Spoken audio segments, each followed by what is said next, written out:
With the new fourth installment of the Planet of the Apes reboot franchise, will they blow it all up, you maniacs? You maniac! You blew it up! Let's talk about Kingdom of the Planet of the Apes. What's up, my dude? Your friendly neighborhood Tony here, and as I do with all my movie reviews, I'm gonna give you a little bit of information about Kingdom of the Planet of the Apes, who made it, what it's about, all that good stuff. Then I'll go into the things I did and did not like about the movie, the pros and cons. And finally, I'll let you know who I think the movie's for, if anyone. If that kind of thing sounds cool to you and you want to keep up to speed on all the new big movies coming out in theaters and at home on streaming, make sure you subscribe. In Kingdom of the Planet of the Apes, many years after the reign of Caesar, a young ape will go on a journey that will lead him to question everything he's been taught about the past, and will make choices that will define a future for apes and humans alike. Kingdom of the Planet of the Apes is a sci-fi action adventure movie written by Josh Friedman, who's also known for writing War of the Worlds, The Black Dahlia, and the upcoming Fantastic Four reboot. It's the fourth movie in the newer Planet of the Apes franchise and takes place generations after the death of Caesar. I think they estimate it's somewhere around 300 years, but they don't say specifically. This movie is directed by Wes Ball, who you might know from directing the Maze Runner trilogy, which,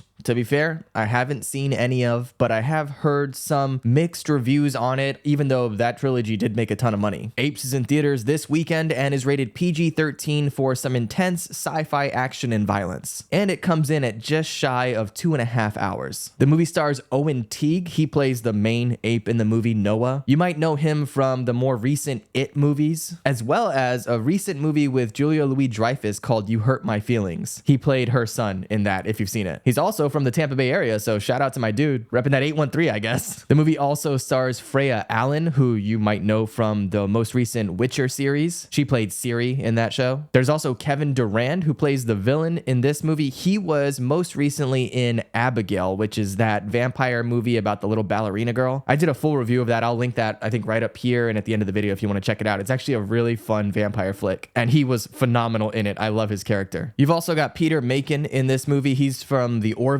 and the legendary William H. Macy. So pretty solid cast, even though most of them you're not going to see their face because they're voicing and acting behind the CG of, the ape visage, but their performances still definitely come through. Okay, so before we get into the pros and cons, let me tell you kind of my expectations coming into this movie, so that way you know where I'm coming from. Now, I have not seen the original Planet of the Apes movies from way back in the day, but I have watched the most recent trilogy, and I really, really enjoy it. I think it's a phenomenal trilogy. And I love that with these movies, they've been able to take this kind of blockbuster, big budget CG fest of a movie and entwine within it this really deep story and these kind of philosophical questions of what it is to be human. Now, with this new movie, the fourth installment, I was a little wary, a little concerned about Wes Ball coming in to direct it. Now, again, I haven't seen the Maze Runner movies, but just looking at it from a third-person perspective and seeing how they were received and seeing that that's, his only real experience as a director, I was a little worried that they were giving him the reins of this franchise. But I also realized that with a big intellectual property like Planet of the Apes and with a series that's been running as long as this one has, oftentimes the director doesn't get as much control over the property as he would in maybe a smaller movie. So even though, yes, I was a little concerned with his experience, I do recognize that there's probably somebody else pulling some strings behind the scenes. So he could only do so much. So yes, overall, I was definitely looking forward to this movie. I love the original trilogy, or rather the prior trilogy to this one. And even though I was a little concerned about Wes Ball, I was giving it the benefit of the doubt and I was going into it with an open mind. But how did it work out? Did it work out? Well, let's start with the pros. Now, right off the bat, the very first thing that you're going to notice when this movie starts up is how absolutely gorgeous it is. For one, there's the scenery. It takes place in this post-apocalyptic world that's kind of been overtaken by nature. So you have all of these remains of human civilizations, these buildings that have been kind of either toppled over or just overwhelmed with greenery, vines growing all over the place. And there's a lot of time spent just in the wilderness, in plains, in woods, and it looks so gorgeous. And I know a lot of it, or at least as much as they could, was shot actually on location, and you could definitely tell. But even without the stuff that was shot on location, even with a lot of the stuff that is heavily CG, it looks so good, including the apes themselves, their facial features, their fur, the way they interact with the world around them. I mean, it is top tier visuals. And if you go back and you rewatch the movies leading up to this, you can definitely tell that it's just gotten better and better. You know, I went back and watched all 3 of the prior movies just this past week. And even though they look great, and especially, you know, when you look at the first one and consider the time that it came out, it looks phenomenal, but it is nowhere near as gorgeous as this movie is. Also, I should say that I saw it in IMAX, and bruh, the IMAX quality with this movie, both visually and just auditorially, the sound is stunning. So if you have the opportunity, if there's an IMAX theater near you and you want to watch this movie, definitely check it out in IMAX. Hashtag not an ad, but you know, hey, if IMAX wants to sponsor me, I'm open to it. Okay, so it looks good. It sounds good. What about the rest of it? What about the story? What about the characters? And I can tell you that right from the beginning, I feel like they did a really good job of connecting us with the main character and also with his friends. He has a couple of friends in his tribe that, you know, at first I wasn't sure if they were friends or if they were siblings, but either way, they connect so well and their relationship is so authentic and kind of just pleasant that you want to see them succeed and you want to kind of be a part of their group. You want to hang out with them because they just seem like really friendly and nice people. And there's something they do with the main character, with Noah, that's his name, at the very beginning of the movie, and it's kind of a storytelling structure thing that you're supposed to do with movies. It's called Saving the Cat. And there's actually a whole book on it called Save the Cat. But basically what you want to do with your hero, your main character in your movie, towards the very beginning, is you want them to do something on screen that is really like noble, like it's a good thing. Like, for example, if there's a cat stuck in a tree, they save the cat. And Noah does something at the very beginning of the movie that I felt like immediately let you know, okay, this is the kind of person he is. He's a good guy and he's going to try to do the right thing. And he might be a little, I don't know, maybe a little immature, a little dangerous in some of the things he tries to do. But at the end of the day, he is the hero of the story. And so they really connect you with him right from the jump. And speaking of him and his friends and their tribe, so they are living in this kind of smaller group of apes, right? Again, this takes place hundreds of years after the fall of human civilization. And so apes have kind of just wandered the earth a bit. There are different tribes, there are different kingdoms, as you know by the name of the movie. But his tribe, it seems that there's so much history there. And of course there's hundreds of years of history between the last movie and this one. But there's so much lore. There's so many, I can't think of the word, but rituals. There's rituals. There's stories that they've told over the generations. There's things that the people do that you can just tell that there's a lot to it. There's more to it than just, it's a group of apes living in the jungle. But no, they've got a whole history to them. And I found that to be really interesting, really compelling.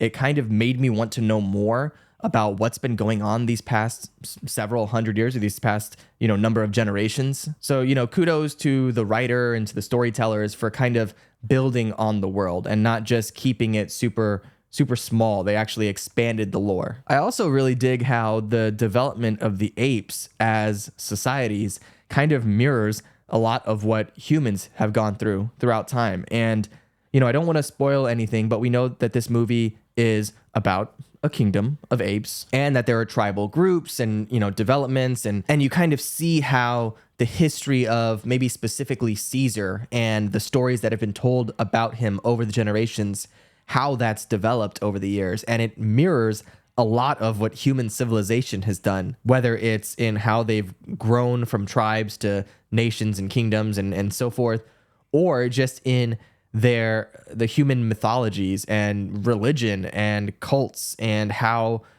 people get control over other people. It really mirrors a lot of what humanity's done, which I thought was really cool and really interesting. And since the movie takes place so long after the stories of Caesar, you get to see the main character kind of learning about him, and it almost becomes this almost like biblical thing where he's learning about the Messiah or the Savior. Really, when you think about it, Caesar's story is kind of biblical in ways. It reminds me of Moses and, getting his tribe to the promised land.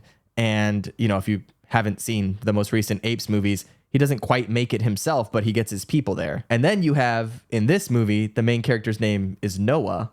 So maybe, I don't know. Could there be some kind of flood allegory in this movie? You'd have to watch it to see. But aside from that, like kind of deeper exploration into the movie and into the characters, I like that there's also these just little nods to the Planet of the Apes movies that have led up to this. And I don't want to spoil any of those because they are kind of just these cute little things that if you're a fan of the series and a fan of all the other Apes movies, then you're definitely going to get a lot out of this one. They do a good job of throwing in a little bit of fan service here and there while not overdoing it. But yeah, this movie is visually and auditorially stunning. It does a great job expanding the lore of the Apes world. The characters I thought were pretty good for the most part, especially one of my favorites, Raka. Love that guy. But it's definitely not perfect, and I have a few gripes with the movie. So let's get into that with the cons. But before we do, I want to let you know that this video is sponsored by you. That's right, I'm just a small independent channel here without any big corporate sponsors or anything like that.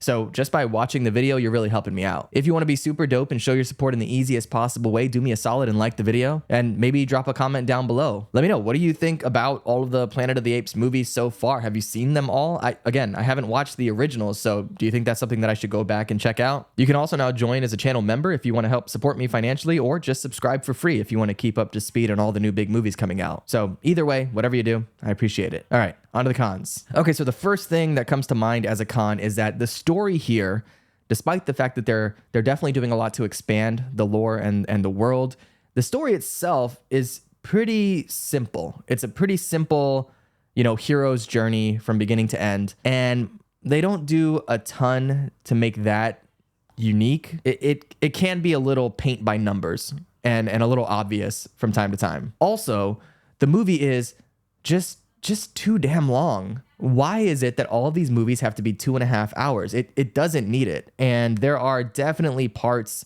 in the middle of the movie where it feels like it's dragging and it feels like they're just filling in time that doesn't need to be filled in. And I know this is something I say with a lot of the movies I review, but I don't get why it's so prevalent. You would think that the movie studio would want the movie to be shorter so that they can fit in more screenings at your theater and get more people to buy tickets for it. But instead, they're making them longer, which I don't get it. Maybe it's to justify the budget, but either way, this movie is definitely a bit too long. There is definitely a point in the middle where it feels like it's dragging, and I wish that they would shave off, a half an hour from it. Aside from the story being a little paint by numbers and being definitely too long, there is one character that I just couldn't get behind, and it's one of the only human characters in the movie, the one played by Freya Allan. Now, if you don't know Freya Allan, if you haven't seen her before, the way she looks doesn't quite fit into this world. And I'm going to caveat this with this. If you,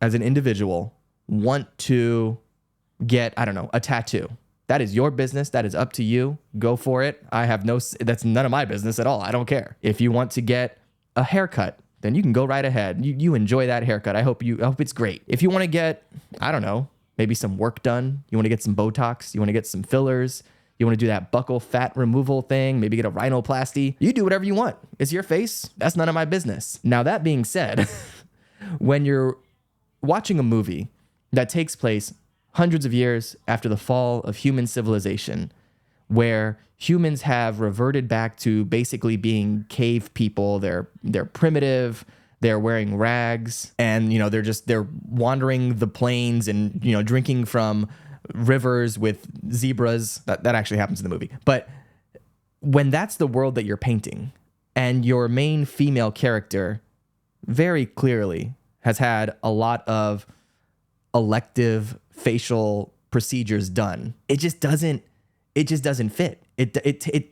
I would be lying if I told you that it didn't take me out of the movie a little bit when she popped up on screen. So, again, you can do whatever you want, but if you're in a particular movie and you're trying to create, I think they call it verisimilitude. I think that's the word of like creating the reality of the world and making it believable. And that's just one of those things that didn't do it. So, okay, these are kind of the major pros and the cons. Who do I think Kingdom of the Planet of the Apes is for? Well, for one, the obvious one, if you've watched the prior 3 movies and really enjoyed them, then I think that there's a lot to get out of this one. Will you like it as much as the prior 3? I don't know. That's going to be up to you.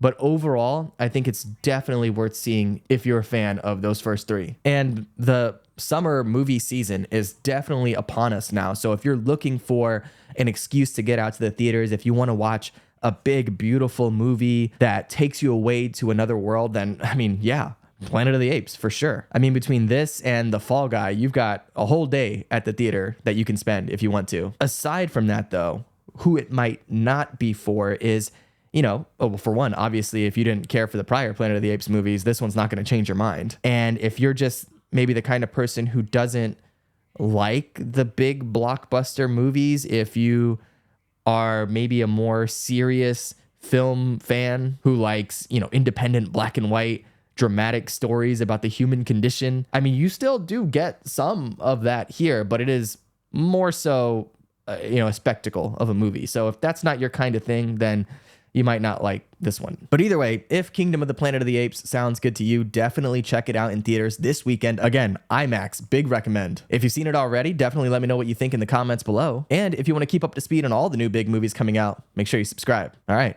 I'll catch you in the next one. Be good.